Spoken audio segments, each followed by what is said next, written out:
Les potes, c'est Colop, on se retrouve pour une nouvelle vidéo. Aujourd'hui, je vais faire un Thread Urbex. Qui dit Thread Urbex dit ambiance Thread Urbex. Là, c'est nickel.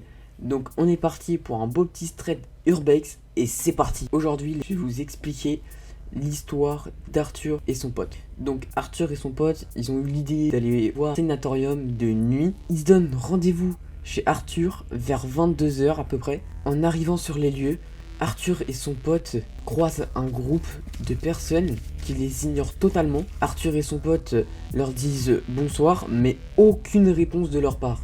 Ils rentrent ensuite dans le sanatorium, donc ils commencent tranquillou avec le rez-de-chaussée qui est complètement saccagé. Bon, c'est un peu normal parce que voilà, les urbex c'est assez connu et que du coup il y a énormément d'endroits et de lieux qui sont saccagés, mais là le rez-de-chaussée il est vide complet. Donc ils commencent le premier étage très confiant, mais en arrivant au premier étage, ils voient que les fenêtres sont cassées, des tags de partout. Merci les casseurs. Pour l'instant rien d'alarmant, même ils continuent avec le deuxième étage. Ils sont tellement confiants que Arthur se penche à une fenêtre pour prendre une photo vue de l'extérieur et il voit le groupe de 5 personnes. Il arrive à les distinguer en dessous de la fenêtre, mais cette fois il les salue. On est dans des lieux abandonnés comme ça, on se fait des signes de loin ou peu importe pour savoir, parce que comme c'est un peu pas très légal, et on se fait des signes pour savoir si on est des urbexeurs ou justement la police. Ils lui ont fait un signe et du coup ils sont tranquilles quoi, ils disent que c'est pas des policiers et puis ils continuent leur urbex tranquillou bidou. Bon, pendant qu'ils faisaient le tour du bâtiment, vers 23 h minuit, ils entendent des barres de fer taper très fort. Bon, donc comment dire que là on n'est pas très à l'aise.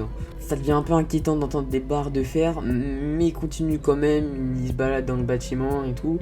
Et à un moment, ils se trouvent dans un couloir vide, ils entendent une porte claquer mais lointain. C'est-à-dire que déjà, ils croisent un groupe de 5 personnes. Les 5 personnes ne répondent pas, puis quand Arthur se met au niveau de la fenêtre, ils leur répondent enfin par un salut. Après, ils entendent des bruits de ferraille. Pour finir, des portes qui se claquent. Et moi je serais parti en courant. Au bout de 30 minutes, ils entendent plus rien. Un silence blanc. Donc à ce moment-là, ils se disent c'est pas grave, c'est les urbexeurs de tout à l'heure qui s'amusent dans le rez-de-chaussée. Du coup, ils reprennent leur esprit et ils montent au 3e étage. Les bruits reprennent, mais cette fois-ci de plus en plus fort. Donc en commençant avec un volume bas et en montant au fur et à mesure. Donc bon, ils ont un peu l'envie de s'enfuir, mais dans ce bâtiment, il y a une particularité au niveau des escaliers, c'est que il y a un escalier de un côté, celui de droite, il est pour l'issue de secours. Il y a un escalier au milieu, le principal, et à gauche, il n'y a pas d'escalier. C'est qui l'ingénieur qui a dit ça? Oh, on va faire 1, 2, mais le troisième on s'en fout, il n'y a pas besoin.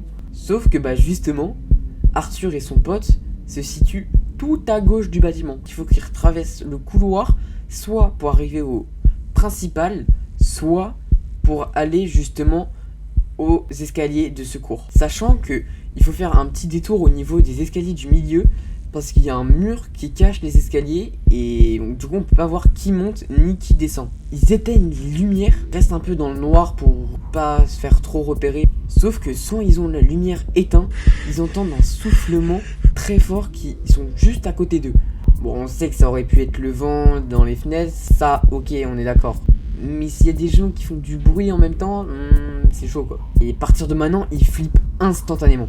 Ça veut dire qu'ils courent jusqu'au bout du couloir. Donc ils ne passent même pas les escaliers du milieu, ils contournent, ils tracent tout droit jusqu'à l'escalier de secours. Bon, pour être tranquille, ils ont l'idée de pas redescendre, non, de monter au 4e étage.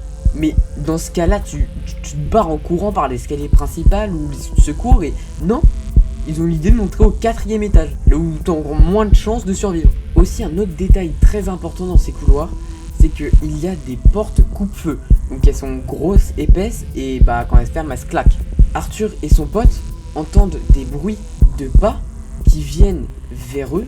Et à ce moment-là, le pote d'Arthur entend des frottements d'habits juste à côté de lui. C'est-à-dire que le mec, il est arrivé du 3e étage, il est remonté au 4e pour les suivre. Donc là, Arthur et son pote, ils ferment instantanément la porte coupe-feu qui se trouve juste à côté d'eux.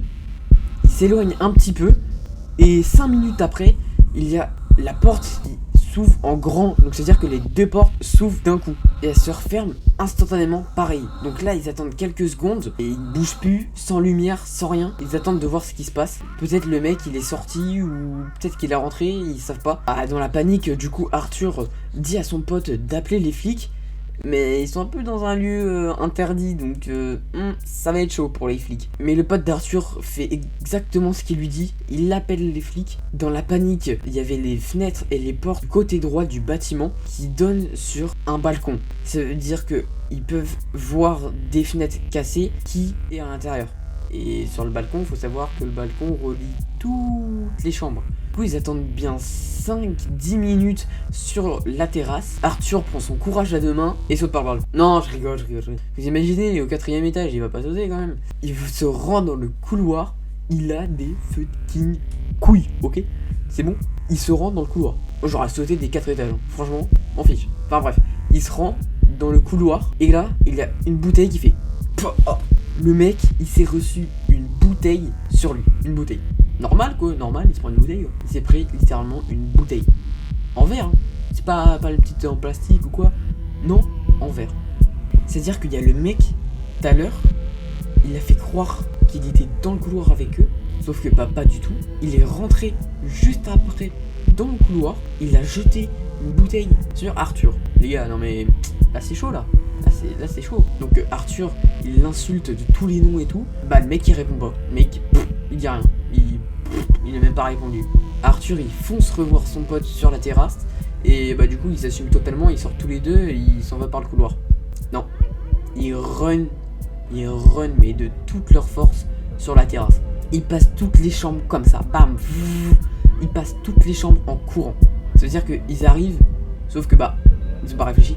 Ils ont couru du milieu du bâtiment, tout à gauche. Ils ont couru du milieu jusqu'à la gauche. Sauf que bah les escaliers de secours sont à droite. Le pire, c'est que Arthur passe devant son pote parce qu'il entend le mec courir derrière eux. C'est-à-dire que le mec, il court en même temps qu'eux. Il a suivi très clairement Arthur. Au niveau de la gauche du bâtiment, il trouve une porte, il re-rentre dans le couloir et il referme la porte instantanément derrière eux. Sauf que il regarde au loin dans le couloir, il voit toutes les portes ouvertes. Aucune porte a été fermée. Alors que le mec, il a fermé les portes, il les a ouvertes, il les a refermées, il les a reouvertes, il les a refermées, il les a reouvertes, il les a refermées. Elles étaient fermées à la base. C'est-à-dire qu'il y avait un mec qui a poursuivi Arthur et son pote, et un mec qui a fermé les portes. C'est chaud là. Là c'est... Là ouais, ok. Il se pose aucune question. Il court aux escaliers principaux pour y descendre. Donc du coup ils prennent toutes les précautions. Ils s'équipent même avec des bâtons de fer et tout, pour justement si le mec arrive, bah le tabasse. Pour se protéger contre le mec. Bon donc dans la panique, ils pensaient être au rez-de-chaussée. C'est-à-dire qu'ils font tout le couloir, sens 1, sens inverse, tout, ils font toutes les chambres, ils font tout. Ils trouvent 0 escalier. Les escaliers, ils ne en trouvent aucun. Alors qu'il y a quand même le milieu et le secours quoi. Ils étaient tout à gauche. Ils en trouvent aucun. Tout ça parce qu'il y a un seul mur qui entoure les escaliers et du coup ça fait qu'ils ne les voient pas. Ils ne voient pas les escaliers dans la nuit. Après 5 minutes, ils trouvent les escaliers quand même. Hein. C'est chaud. Hein. C'est-à-dire que là, franchement, dans les escaliers, ils cavalent. Ils descendent au premier étage. Puis au premier étage, ils ont trouvé la fenêtre pour sortir et être dans la cour du sénatorium. Et en sortant, au même moment, il y a les policiers qui arrivent sur les lieux. C'est-à-dire là, ils ont réussi à se barrer, à ne pas mourir. Ils vont voir les flics.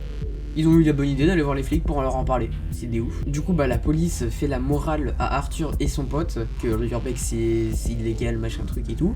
Ils disent à Arthur et son pote de rentrer chez eux. Et les deux flics, ils cavalent. Eux, par contre, ils courent dans le sénatorium. Donc c'est-à-dire qu'ils sont rentrés dans le sénatorium. Ils ont peut-être arrêté le groupe de personnes ou l'homme qui sait c'est qui. Ça se trouve ça peut être le groupe de personnes qu'on a vu ou juste un mec qui était là qui dormait, enfin ça pouvait être un squatter, ça pouvait tout être, ça pouvait être tout. Du coup Arthur il appelle sa mère et la mère elle ramène Arthur et son pote chez eux. L'histoire se finit que les deux ne connaissent pas qui voulait du mal à qui et pourquoi le mec était dans ce sénatorium et enfin, bref il y a plein de questions qui sont encore incomplète au vu de Arthur et de son pote. Bon, donc les potes, c'est la fin de cette vidéo et de ce thread Urbex. J'espère que cette vidéo vous aura plu. Dites-moi dans les commentaires si vous voulez que j'en refasse d'autres threads Urbex.